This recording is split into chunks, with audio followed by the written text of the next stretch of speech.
You're listening to Heart with Saima, the podcast show for people searching for that courageous person within us who wants to be inspired by listening to stories of ordinary people doing extraordinary things. I'm Saima Dillon, your host. Thank you so much for taking the time out of your day to be here. Let's dive right in. When Kate Kunkel's mom was diagnosed with dementia, she set her sights on understanding this cruel disease and how to prevent it.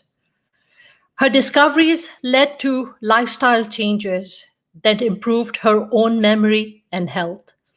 And she now guides others to do the same as a vegan, nutritionist, health coach, and author of the best selling book, Don't Let the Memories Fade. Without any further delay, let me bring Kate on.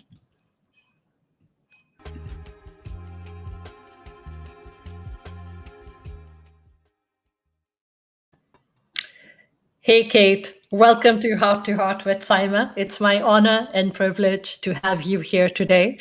How are you? Oh, I'm terrific. I'm terrific. And I'm so grateful for this opportunity to chat with you. I've watched a few of your shows and I just love the inspiration. Thank you. Thank you. And in April, we are going to complete a whole year since I've been, end of April. And since I've been streaming these, or not streaming because it started with Zoom. So just like everything else, it has been a journey, and it's a passion project. So it's something that brings me just true pleasure and joy to share stories. And I always tell people this is that 1 hour every week that I look forward to, just meeting people from all over the globe, learning from them, educating myself, and enhancing, I feel, my own knowledge. And just like everyone else, not everyone else, but a lot of people, Kate, you're streaming from a completely different part of the world. So how about I hand over the screen to you and let you give us an introduction and where you are and what made you move to Ecuador, I believe. Yes, yes. Thanks, Saima. So yes, I am here in Ecuador. We moved here in 2017. It was kind of my passion project, my dream always, to have a place of peace and healing.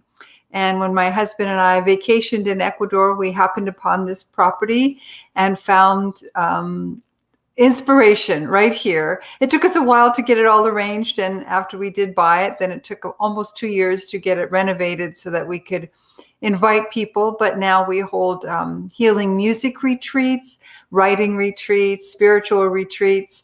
And coming up this year, I'll be doing brain health retreats. So I'm very excited about that. It's just a very different lifestyle, but we love it. And it's given me the opportunity to do all kinds of research and things that I might never have had the time before to do if I'd been in my corporate kind of job in North America. So that's such a drastic change, Kate, to be part of the corporate world and from corporate world, just leaving everything and going into a completely different lifestyle. Moving to Ecuador, I believe your home is right there on the beach, and how fabulous to just be. How fulfilling to just be waking up to the sound of the ocean every single morning. Yes, it's true. And right where we are, this is a very robust part of the ocean. There are lots of big waves, and so we always hear it. Now we don't notice it as much, of course, because we've been here a while, but boy, it's wonderful when the windows are open in the cooler weather and we can listen to the waves. It's very calming and soothing, a great way to go to sleep. What made you make the transition? Well, my husband and I, we only got married 9 years ago, and he was close to retirement age, and we thought we'd try to find a place that was warmer than Canada to retire, because neither one of us are very fond of the snow. And when we took a vacation here, I had been on television for several years. And when I was leaving my television position, a gentleman offered me a job here in Quito on an expat television station. And I turned it down because it was time to go home and be close to my mom, because I was in the States. So it was time to go home and be with mom. But anyway, when I was talking with my husband about what might be a possibility for a warm place to retire, I said, well, I heard about Quito, about Ecuador. Let's go check it out, see what happens. And so that's what we did. It was absolutely not on my radar until this gentleman offered me this job. And I'm glad I didn't take it then, because I wouldn't have met my husband, and there are a whole bunch of things that wouldn't have happened, and I wouldn't have been home to help mom. But yeah, isn't it funny how we are just drawn to things where opportunities or ideas come to us, and then you may not act on them then, but they plant little seeds in your mind, and then pretty soon something comes up and says, Pat, we need that seed. Let's water that seed. It's manifestation. You had that seed and that idea that, okay, you know what, Canada is not the best place for me to retire, or the weather's too cold, or you just want a different quality of life. And right there, as soon as you put it out there in the universe, and everything. I just always, my favorite quote from Paulo Coelho, who says, when you want something really bad enough, the universe conspires to make it happen for you. And I think that's literally what it is, right? Manifestation. You put something out there in the world, and then you just wait for it's like the machinery just kind of sinking in and getting into action, and wheels in motion. So I feel that absolutely. How has it been for you being in keto, putting these programs together for mental health, for improvement of life? How's this experience been for you? Well, first, we're not in Quito. We landed in Quito, but we live actually in the Salinas Peninsula in an area called Punta Carnero. Okay. So when we moved here, or when we were getting ready to move here, I'm a harpist, and I'm also an editor, a writer and editor. So I had another business in addition to my editing job for corporate world. I also had a business as a harpist. So when we were coming here, it was an opportunity to make that transition, to extricate myself from the corporate and focus more on my heart work. So I was able to retire from the magazine after we got all the renovations done here. I was able to stop working for the magazine and develop the side of me that had always been interested in and more healing. And of course, it was after my mom had been diagnosed with dementia. So I had been always working for the last 25 years with healing with music. And I knew intuitively that there was something to do with this and brain health. And I just had to figure out how to put it all together. So my interest in vegan lifestyle took me down this path of exploring that and living here, where fresh fruits and vegetables are so abundant and so inexpensive.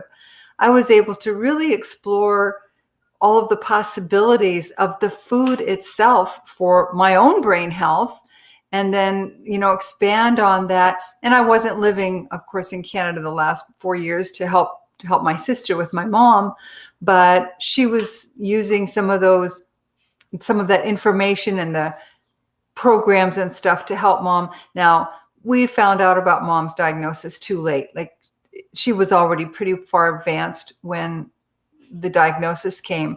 And I didn't know enough at the time the diagnosis happened to make a difference. But because of her journey and because my own and my sister's concern that we would develop this, because there does tend to be a hereditary. Some forms of Alzheimer's can be hereditary, but some forms of dementia, in particular Alzheimer's, but most dementias are preventable. 70% of dementias are preventable. And I was learning that as I was doing this research, that truly most dementias are created as a result of lifestyle. That's pretty scary. Is it food or is it stress? Part of it is food, part of it is stress, part of it is a sedentary lifestyle, part of it is not learning. So we have something called cognitive reserve. And when we continually learn over our lifetime, or we're musicians, or we like maybe in a university setting or something where you're always learning and creating new pathways in your brain, you have what's called more cognitive reserve.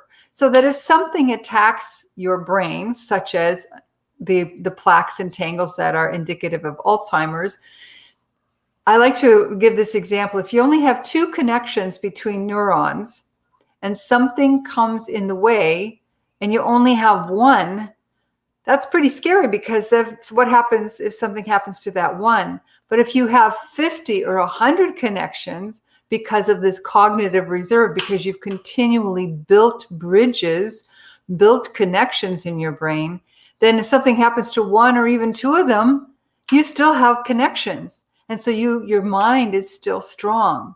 So that's one of the other things that's very important to protect your brain from anything like this, is to continually learn and to expand your knowledge, because our brains wonderfully are neuroplastic. We hear about neuroplasticity and everything. It's true. Our brains continue to grow and develop. So on the other hand, though, they can go in the opposite direction. If you stagnate and you don't, think, you don't interact with other people, you don't try new things, then your brain goes in the other direction. So those things: diet, exercise, continual learning, stress. And the big thing is, and it's kind of scary for us women, women are twice as likely to develop dementia after age 65 than we are to develop breast cancer. Oh, wow. And after age 65, we are twice as likely to develop dementia as men. Now, why is that? There is some feeling that it has to do with hormones, the way our brains, the way our bodies and brains work together with the hormones, with how the hormones affect those. That's part of it. One of those hormones, of course, is cortisol, which is just one of the stress hormones. And we as women do adapt to and utilize cortisol different than men. It doesn't dissipate as quickly in women. So when we get upset or we get scared, the cortisol doesn't go away. It doesn't deplete as quickly as it does for men. So that's one theory that's got to do with the cortisol, the hormones. Also, a lot of women, certainly in earlier times, they didn't get the cognitive inspiration. They didn't have the exposure to new things, to other people. They were largely housewives or whatever, and they were at home. So they didn't get the stimulation that is so necessary. And I mean, certainly there are lots of instances. Oh, and another big issue, and we don't think about it, is trauma, like trauma to the head. So it's common with physical trauma or physical trauma. Okay. Both. Physical trauma happens, of course, like there are a lot of men boxers, and never let your kids box or play football or soccer with their heads. It's just like so dangerous, so much brain damage. And even though they may be able to function and there may be a mild concussion and they get over it, that damage is still there. And it can manifest many years later. So those are the things that contribute. And of course, women have a lot of emotional trauma. They have, there's still the whole idea of women being pushed back. I'm sorry? Overthinking? Overthinking is a huge, yes. Yeah. And that's that, and we're so hard on ourselves. Yes. We are really hard on ourselves. And so that all contributes, all of those things build up and contribute to the likelihood of developing dementia. So, yeah, there are many, many people who have Alzheimer's, which is one form of dementia. Many people have Alzheimer's and they don't have any genetic predisposition. But many people who have the genetic predisposition never get Alzheimer's. So that tells me that That's so strange. it's because those genes have to be triggered. It's like the cancer gene. You can have genes for cancer. My mom had cancer 5 times. But maybe there's a genetic component, I don't know, but still your lifestyle would have to trigger those genes for it to manifest into cancer. And it's the same with Alzheimer's. How interesting. So, Kate, you spent this time with your mom who was diagnosed with dementia, and you realized that 70% is of dementia, Alzheimer's, can be avoided, Yes. and a major contribution to dementia is stress, our level of stress, the food that we consume. Um, that's why gut is such an important organ in the body, right? Yes. There's a direct connection. Yes. What if we don't have a happy gut, we don't have a happy brain. And so many people do not have happy guts. The food system itself is partly to blame, but also we're a society, certainly in the West, of people who like convenience and foods that are prepared ahead of time and that you can stop in quickly and get. Processed food. And processed food, exactly. And so firstly, most processed food has basically no fiber. So the good bacteria that live in your gut don't get a chance to feed. We have to have fiber to feed the probiotics in our body, the bacteria and fungus and the good things that live in our gut. So that's a big issue, the lack of fiber, way too much sugar. Woof. Wow, way too much sugar. And it's in everything. Have you ever tried to buy a loaf of bread in the store that doesn't have sugar? If you look on the labels, Yeah. you will go through like 50 brands before you find one that doesn't have any sugar in it. And sugar has many names, right? So it can be molasses, it can be corn syrup, it can be named many, many different things, but it's all sugar. And the sugar not only causes inflammation, it also disrupts our gut. And it contributes to the likelihood of developing diabetes, which is a very strong predictor of whether or not you get dementia. You have a big chance of getting dementia if you have severe diabetes. So, I mean, it's, we live our lives and we live our lives just, especially in the lifestyle that we have here in the US, where people just work. I mean, it's just like you work 60, 70, 80 hours and you're just working, you're just working, you work to live. And it needs to be the other way around. Yes. You need to, live to work. You need to live to work so you can provide for your, yes, we all want these larger than life lifestyles, and then that's the price you pay for it. Yeah, I have to say something, Saima, that living here in Ecuador, it's a poor country. Yeah. There's a lot of poverty here. And I haven't bought new clothes since I've been here. The only shoes I bought are a couple of pairs of flip-flops because I wear them out going to the beach. But the consumerism that we're so used to in North America just doesn't, it's not here for me. Now, I live in a more rural area, so it is different than the city. Guayaquil and Quito are much more, North American. But generally speaking, family is much more important here. And we have a much lower rate of dementia here. It's like 44 out of 100,000. And in North America, it's 144 out of 100,000. That's a big difference. That's a huge number. It's a huge number. So that tells you that the lifestyle, and of course the fresh fruits and vegetables, that makes a huge difference, because it's so readily available and so inexpensive. At least in most of the country. You get in the cities, and in some areas it's not quite so easy. Yeah. But that lifestyle, what you said about always wanting to get more and be more and have more and do more and hustle. It puts us on this gerbil wheel of stress and poor diet and sitting at a computer instead of walking and exercising and not having real life communication with people, which is very important for your relationships, healthy relationships, and helping others. Yeah. Altruism is a huge, it helps a lot to prevent dementia. So when you go out, when gratitude and generosity and altruism are things that can help you prevent dementia. Besides, they make you happy. They make you feel good, right? Why not do that?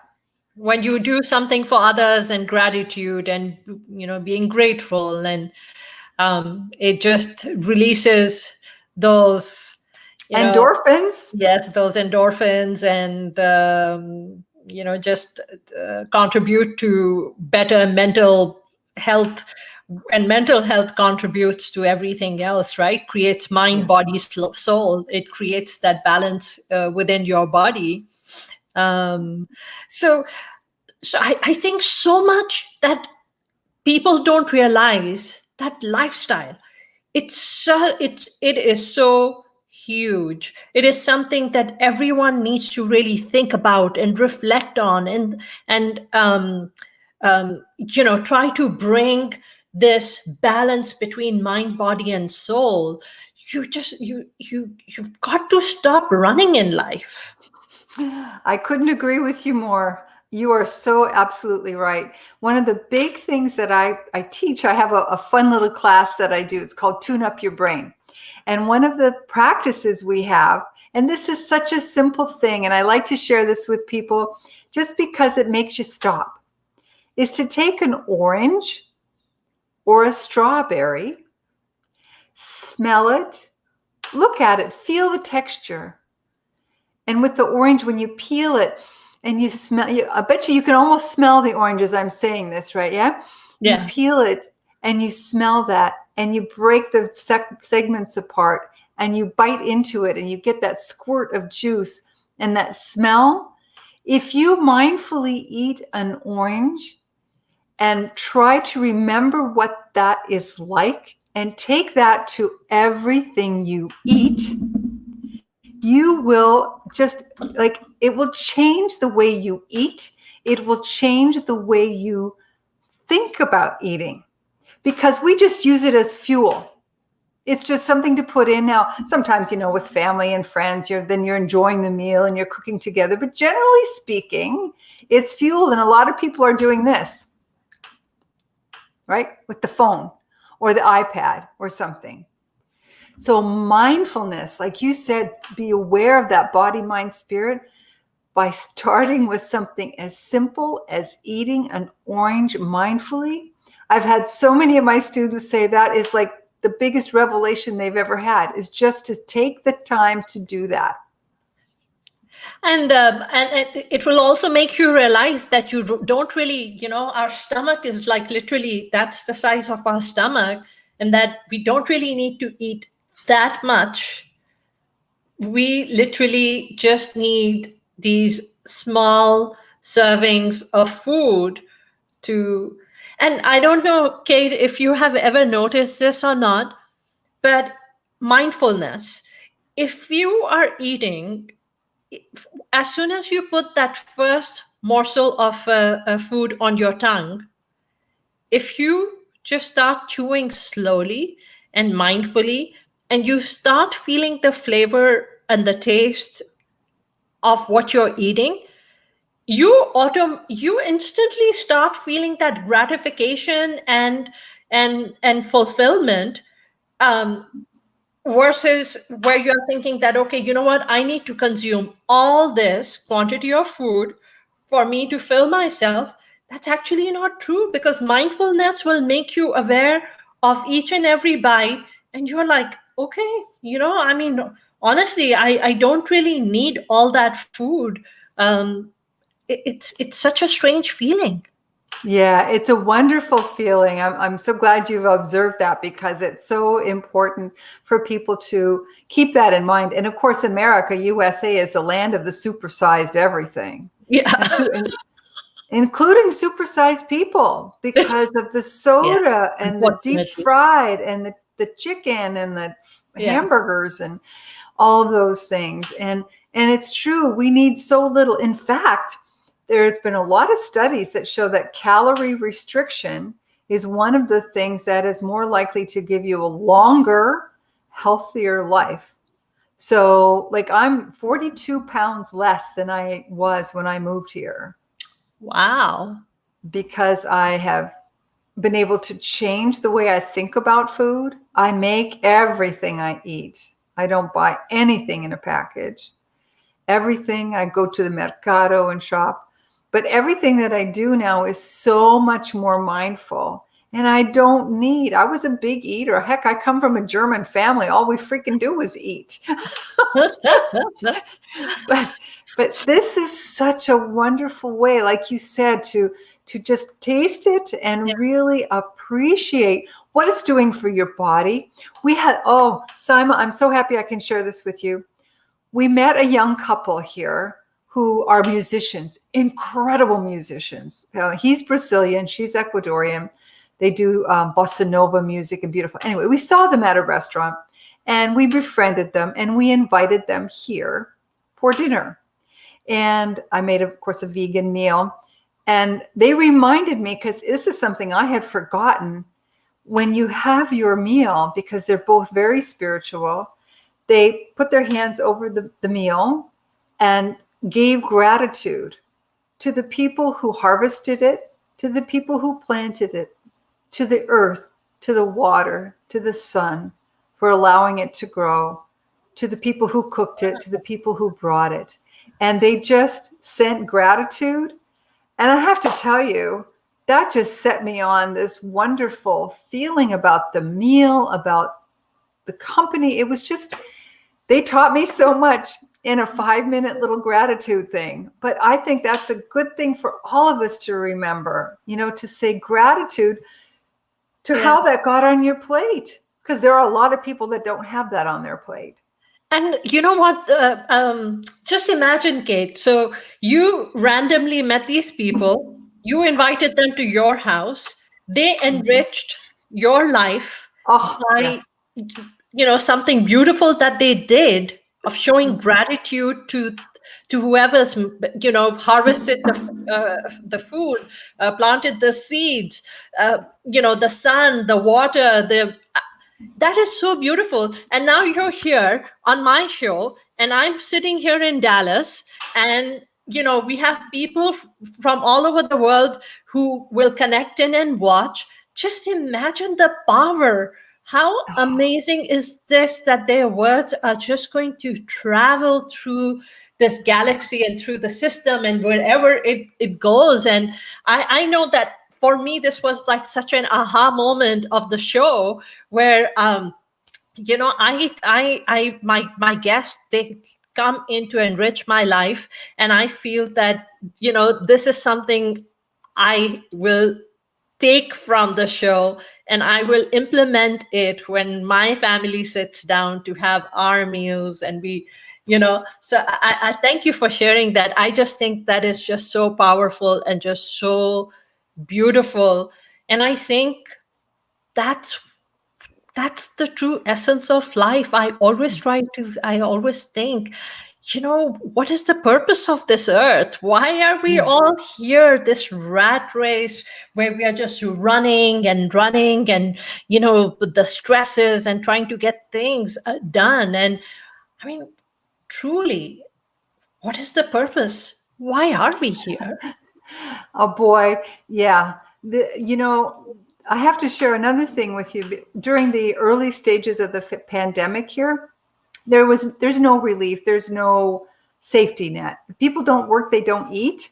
Yeah. So in those first few months, I worked with an Ecuadorian lady here, and we raised money and we took food out to the barrios where people had nothing. I mean, they really had not even a stick of bread, nothing. And so we were out there feeding. And I can remember coming home at night, sometimes so tired and so discouraged, because the need is endless. Even now, it's endless. But I thought, I was always asking, what is my purpose here on earth? Why am I here? Like, there are lots of people doing what I do as far as brain health is concerned. There were many, many harpists. There are many, many editors. But one night coming home with my friend, and we were both crying and we were both upset, and we both said to each other, what good are we doing? It's a bottomless pit. And then I went home that night and I thought, well, I'm doing what I can. I'm doing the best that I can. And maybe that's why we're here, just to do the best that we can and to help those that we can. Because we can't change the world. We can only change the world for one person or two or something. And that's one of the taglines for my show. It's let's touch lives together. And that's what we try to do is just touch lives wherever we can, enrich lives in whatever big small capacity. I don't know, Kate, if you have any kind of a link or some kind of a GoFundMe or something that you would like to, once we are done, just go into the comment section and post if there's something, or if hey, friends, anyone watching, and if you want to contribute, just get in touch with Kate. And she's right there in the middle of all these people, and being a third world country, for Ecuador, if you want to donate anything, right? That's all we can do, Kate. We Yes. can try and we can put the message out there, and then it's up to the universe, how the universe wants to, whatever they want, wherever it wants to take that message. That's so true. I have we help a young woman here who's she came to me for English lessons, and when she came, of course, I donate all my time, but when she came, I said, "Why do you want to learn English? Why is it so important to you?" And her answer, she's 19 years old at the time, she said, "I need to pull my family out of poverty. I can't let this continue. I want my mom and dad to have their own room." Oh, wow. That's why she wanted to learn English. So when you think about all the people that are out there like that, doing the best they can, anything anybody does is enough. Yeah. Because like even the way I say to my clients, anything you do is better than nothing. Yeah. And everything you do is something. Oh, wow. That right there is just so powerful. Yeah, How because amazing that's all is we that? can do. Thank you. It's you know it's amazing that this is what my 19-year-old daughter, I sit and, when we are having these discussions, and um, I'm a huge admirer of my daughter, for her wisdom, because she's a very wise girl. She has a lot more answers to life versus me. So I sit, and she's had quite a bit of a rocky journey, and has gone through, quite a bit of turbulence. And in fact, she's getting ready. We are getting ready for her to launch her podcast next week. but she's something. I'm very, a lot of parents are very proud of their children for different things. I at one point wanted a very different road for her, and then life taught me a very, very, very hard lesson, and taught me a very, in a very difficult way, that she has not come into this world to live the life of my expectations and my unfulfilled goals and dreams. She is her own person, and she's going to follow her own path and her own destiny, and her journey is going to be unique to her. Whether it's something I dislike, I agree or disagree. um, my own journey, for me, 2020 was a very different year. And there were a lot of lessons in 2020. Some of those lessons were also that life changes in a blink of an eye. And you know what? It takes a lot of courage to embrace that change, to embrace what is coming your way, um, and to just accept that things happen in your life because they are trying to teach you a lesson. Mm. In some ways, it's trying to. And my all-time most favorite book is Paulo Coelho's The Alchemist, and I think Oh, that right there is such a powerful book, teaching you, as you are just going on this simple journey, and the challenges and the hardships and the failures and the successes and everything that is, you know put your way, and you're tested and tested, and it's just life trying to teach you these different lessons, and trying to shake you and trying to tell you that, what, these priorities are screwed up. This is where you're like, just, hey, it's, you need to fix, you need to change. So I think that's what life's journey is. It's trying to teach you to uh, be a better be a better human being, be a more conscious human being. conscious. Yes. Mindfulness, right? Consciousness, Yes. mindfulness, awareness of empathy, sympathy, those feelings of being able to connect with other people, and and not to just keep building and hoarding, but to just share and grow, right? My grandmother used to say, "Build a longer table, not a higher fence." Oh, Yeah. that's so wonderful. Yeah. I can when you talk about reaching out to others and sharing and empathy. Yeah. My Oma, my German grandmother, had to escape from the east of Germany to the west with her 4 little boys. It was a harrowing experience. My next book is about her experience. But the boys almost starved to death because there was no food, and she was trying to get them to safety. When she got to Canada, and she had her own little farm, then they worked very hard, got the farm, and of course they're out in the country. And I was at her house one time, and there was a man walking down the road, and Oma had to run out to the road and ask if he was hungry, because she couldn't understand why there would be somebody walking down that road. She figured he must be hungry. So that's something that has Consciousness. sat with me for almost 60 years. That action, that way of sharing yourself, your abundance. They wouldn't have a lot of money. They just had this tiny little farm.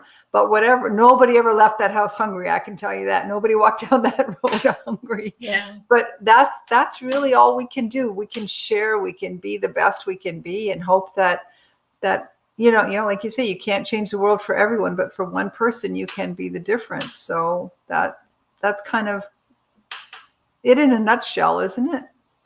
And I think that's what it is, right? At any given point in time, we just keep living our best lives.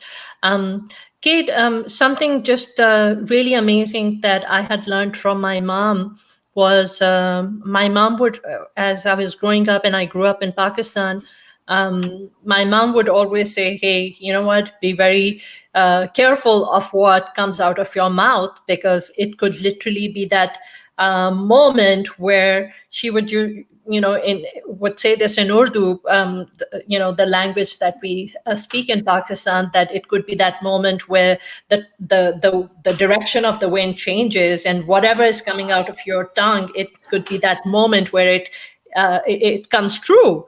So, that right there was just like this thing which was just stuck in me. And it was always like, oh gosh, I mean, you want to scream and shout and sometimes be in a rage and just say all these things. But you know what? It could be that damn moment. So you can't really say it. She was a very wise woman, that's for sure. But it's amazing things we learned from our parents and our family and grandparents. And so I think it's just so wonderful, Kate, that in Ecuador, you guys are eating food and fruits and vegetables, which are all just purest form of organic food. Whatever you're feeding your body, it is so mindfully grown. To some extent, yes, most of it is. So where we like to shop is at the Mercado, which is a local place. Of course, there are supermarkets and those sorts of things, and I don't like to buy the produce there because it's the same as in North America, where it's shipped from far away, Yeah. which is insane when it's grown right here. It's literally, we have farms right behind my house. So it's crazy that stuff has to be shipped here. But anyway, it is. But it's the same anywhere, right?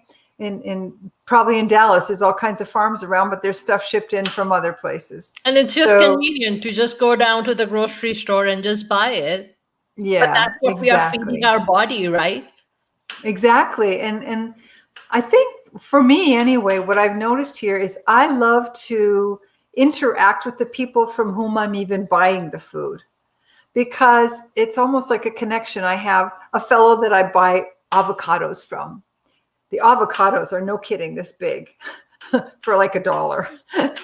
So I buy my avocados from one guy, and I buy the limes from another one, and I buy the cauliflower and the cabbage from someone else.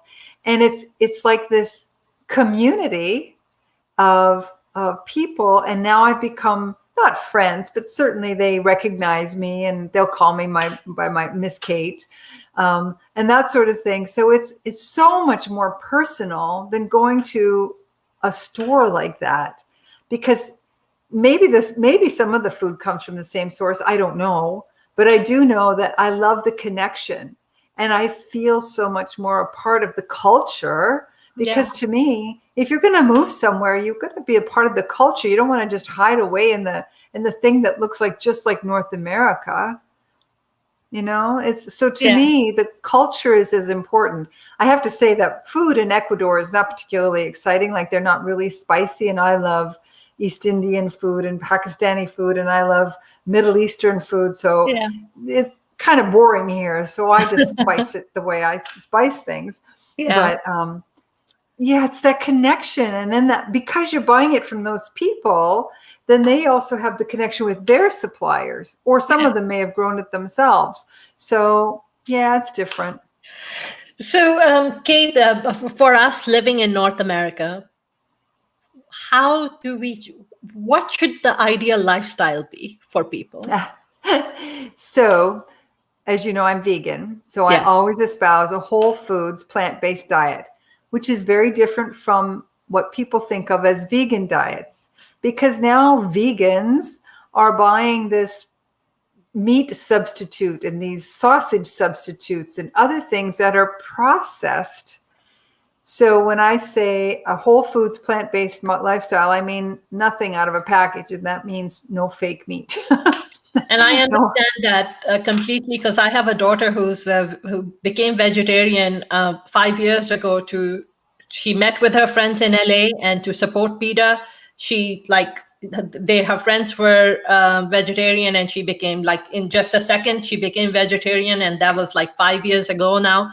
But she was a foodie, and she loved her food, and she loved her meat. So even, I mean, it's just been this evolving, difficult journey, because that's what she's doing. She's still eating those, the soy and the different things which taste like they Yeah. are, meat, but they are not, and not a whole lot of.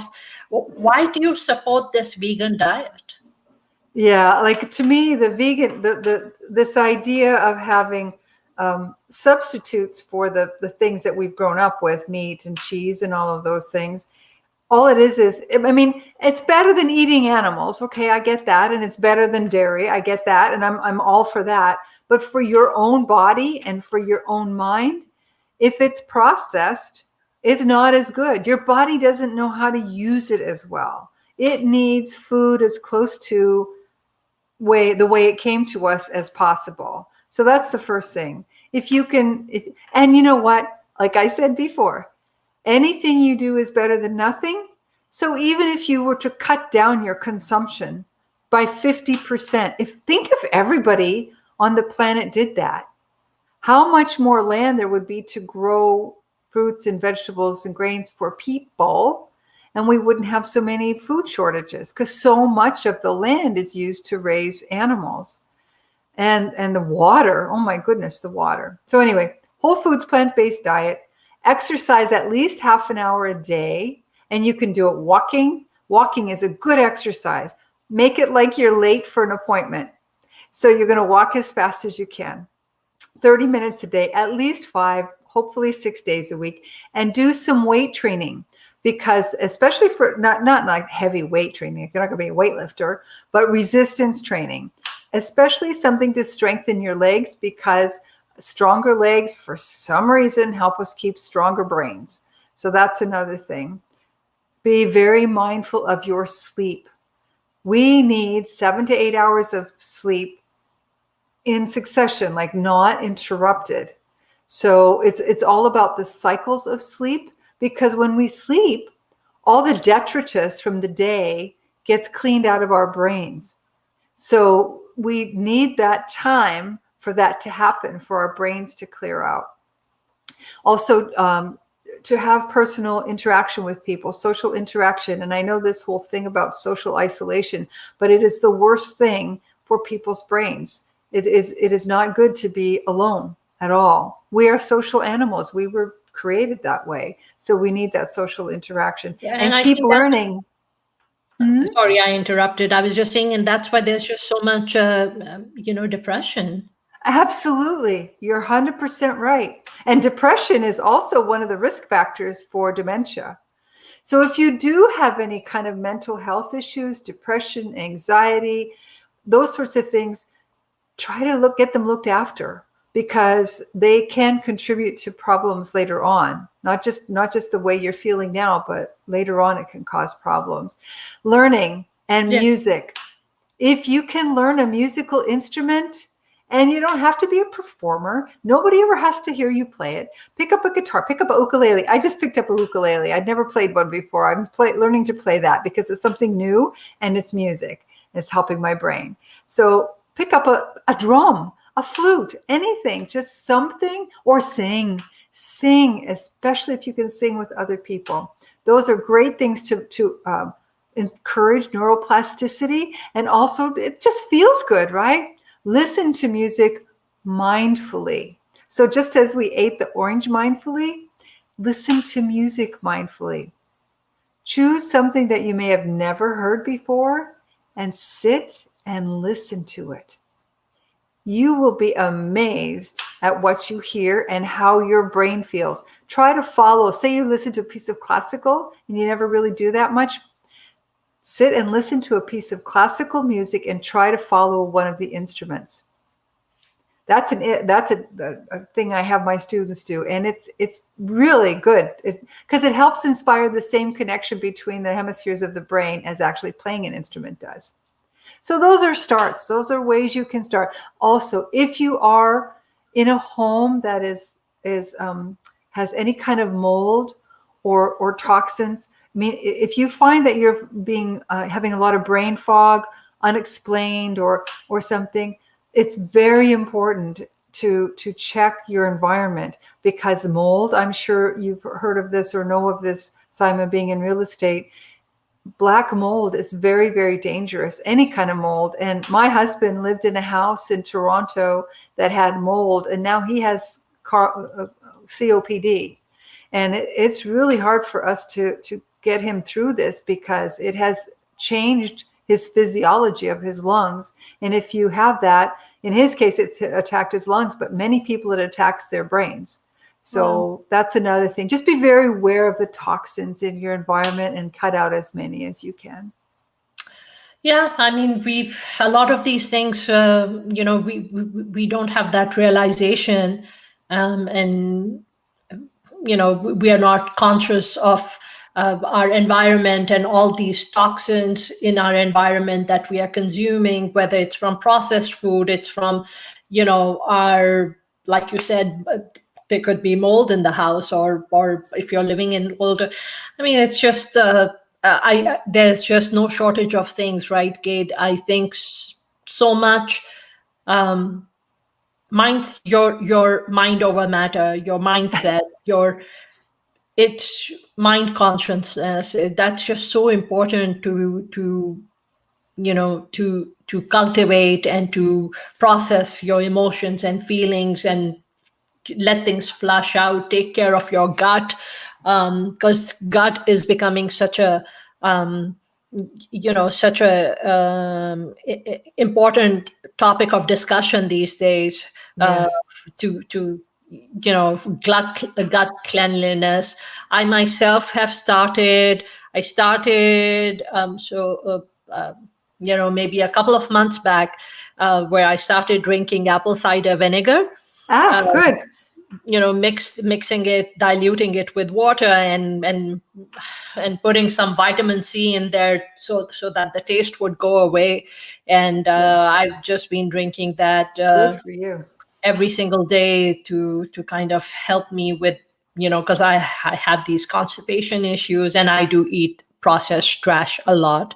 So Yeah. but just been just been working on myself and working on taking care. So that's great. That's a first step. I mean, Yeah. that's very important, and other fermented foods like kombucha tea. That's also a fermented food, and kefir water. And you can buy kefir water grains and make your own every day. It's so easy and so inexpensive. Kefir water, and I mean, I'm German, so sauerkraut is huge. And kimchi from South Korea. There are so many things you can just add a little bit, right? So when you're just starting, drink a lot of water, number one, because that's one of the most important things we can do is hydrate. And then add some probiotics, little bit by little bit, not too much at once, like what you've done that a couple months. So now you can add a little bit more of something to increase it even more, because it's a step-by-step thing. That's why even my program for my really committed people, it's 8 weeks. And in the 8 weeks, you don't travel a long way, but the idea is that you take little steps and make them stick. Yeah, just small changes. Yep. So, Kate, time flies always, and we are in the last 6 minutes of our show. Tell us about the book that you've written. Oh, sure. Don't Let the Memories Fade is a tome to my mother. But it actually takes the first half of the book, explains all the risk factors for developing dementia: obesity, diabetes, gut problems, inflammation, toxins. All of those things are covered in the first half of the book. The last half of the book is what I call the 8 weeks to a better brain. So there I give you step-by-step things to do, exactly what foods to eat and not eat, not in a food plan, but ideas of what you can and can't eat, things to steer clear of as much as you can. And so and where that's can the people book. find your book? Amazon. Yeah, it's everywhere on Amazon in ebook and print. Okay. paperback. So don't let the memories fade. And it's, if you are a research junkie, you're going to love it because I have over 300 references in the book. So for people who really want to understand, you can go and follow the references and really understand why I've included those steps and those foods. And you're working on writing another book right now. What's that book about? Yeah, so this is completely different. I've never tried this before. We'll see what happens. It's a historical fiction, and it's based on my grandmother's life, with her boys escaping from the East and the things that she had to go through by herself when my grandfather was in a prisoner of war camp. So I'm trying to get into her head with the help of all my uncles and my father, with interviews with them. So I'm hoping that if things open up in this year, I can go to Germany and go there and feel it and get more involved. Well, I hope it all works out for you. And Kate, I'll hand over the screen to you again and let you, where can people find you? What would you like the audience to do to be able to help you grow, do whatever you need? So here you go. Okay, thank you. That's very generous, Saima. I appreciate that.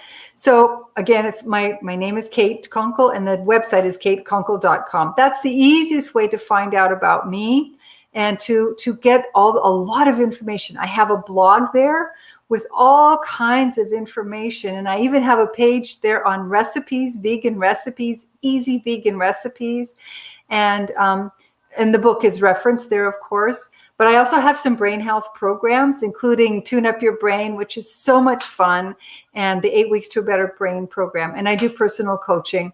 But if you go to katekunkel.com, that's the place. And I know that Saima had a leader there about 5 things you can do right now to improve your brain. I have that gift that I would love for you to take. Just click on the link or write down the link and go ahead and claim those 5 things, because what Saima and I were just talking about are the things that you can do right now. And you don't have to make a big plan, just 5 little things to start right now. So if you did that, you'd be well on your way. I think it's imperative to know, Kate, that you don't start doing these things once it hits you. Yes. It's prevention. So you start, bringing in lifestyle change, especially I think in your 40s, Yes, because right, 40s lifestyle of your 40s is going to start impacting your 50s and 60s. And on, because from what I have researched, it takes 20 to 30 years for the damage to manifest as dementia. So it's cooking a long time. So you want to start, I always say it's never too early to look after your brain, but it can become too late. Don't let it become too late. So I think that right there is the key. Kate, thank you so much for being here. It was an honor and a privilege to have you on Heart to Heart with Saima. I'm going to remove you from the stream so I can end the show. And all right. So, friends, as usual, this is, that 1 hour for me every week that I look forward to, especially during these times where, so much time is spent working from home, confined, just sitting from morning to night for hours and hours. This is relationship building, and beautiful relationships from just strangers all over the world.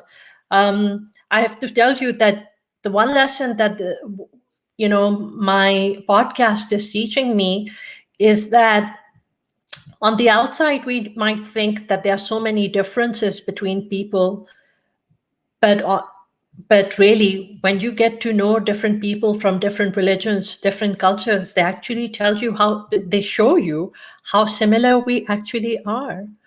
And so much of it was just, our wrong perspective. Once again, thank you so much for carving the time out to hear what was shared on today's podcast. If this inspired you to take the next step in your journey, then I want to invite you to join my email list by emailing vip@saimadillon.com. And of course, if you know if this podcast episode will help someone else, then help me change lives. Take 30 seconds to simply share the link to this podcast in a text or or post it on social media, and I will be so grateful. Until next time, thank you for being here.